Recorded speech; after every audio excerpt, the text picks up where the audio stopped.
Bia Kamal ka Nur Online TV.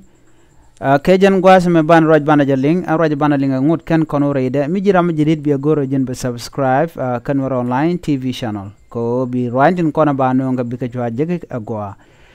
Ler bana lata kui gadul gora tinbu nyur ka class wero. Chala do bika nyur bukan to ka shanga jandaru diye ka pay baro ron kina daru jandaru de diok. Jen raj dana chalad jen dana bukoni ka jen gwas me. Bana chutin.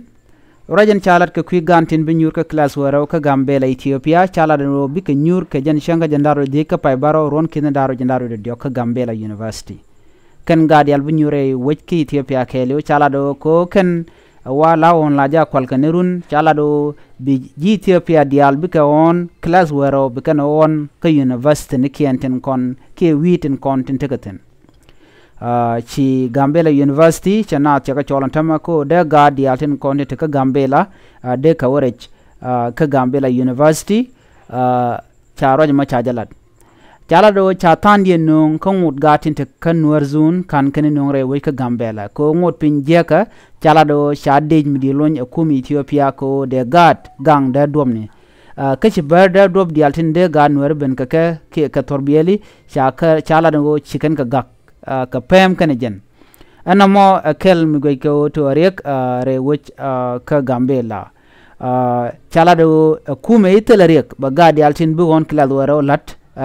tin bu kana lad non klad waro chala do jene ba ka gang ko en ngoda me kiraje me be ne ka federal government tel rek bu tok tin chet ko men kan lat ka chala da berno bika gan wertin bi ben gwa kan warzun ke gwa dan ba on ba bontani cikana do bi kan ka yan maj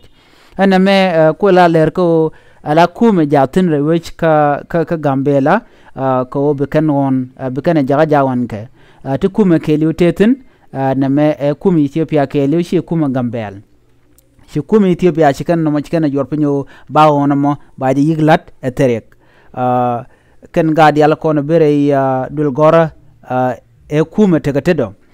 ko mu temu to urun ba tini kume chala de no la kume chero latin ko ngajeri kin kono to okre wi ka Gambela ka cha goro dongde on class wero dera pak na me agenda ande ne lare ke jan gwasme an wo ba on me bay to ko chang ndaro dich to ko ka kemne dial ki kemden content pin Gambela ki refugee camp jala do ken dial ba nung dul gora kwala kwit dul gor ka University Gambela kwala kwit no do badien be ken ka nonga je ko jipinyi dungot ka katin kan wod wi tin konti la nuerzun ngot ka tekatin ka jan gwazmen tama la ber la kan kor la kana dia to nyok shikamen ngai kono na kan wari da dom ne kan ka bare wi ka Gambela na mokel ni ampan me chala do rei wi ka Gambela kan wer ber sep chala do kanawo kan nueru kan ka yan maj dungno che kume mala kume Ethiopia che ga jogo mala jena mashi magwa wa la langnaka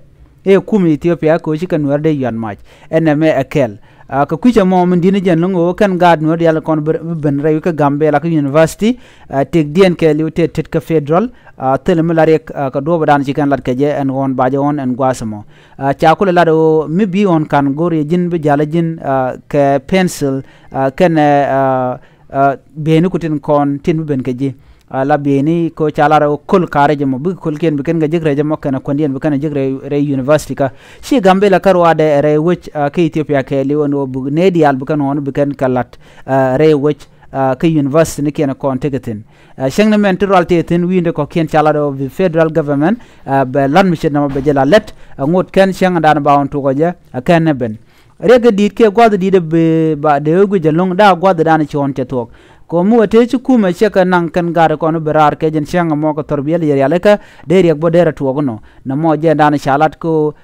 wa konti dier ko bi kume federal government menti University te kede ci kan la do biken gang biken to beken na mo je le dan de no ye ke jen gwasame biata kamal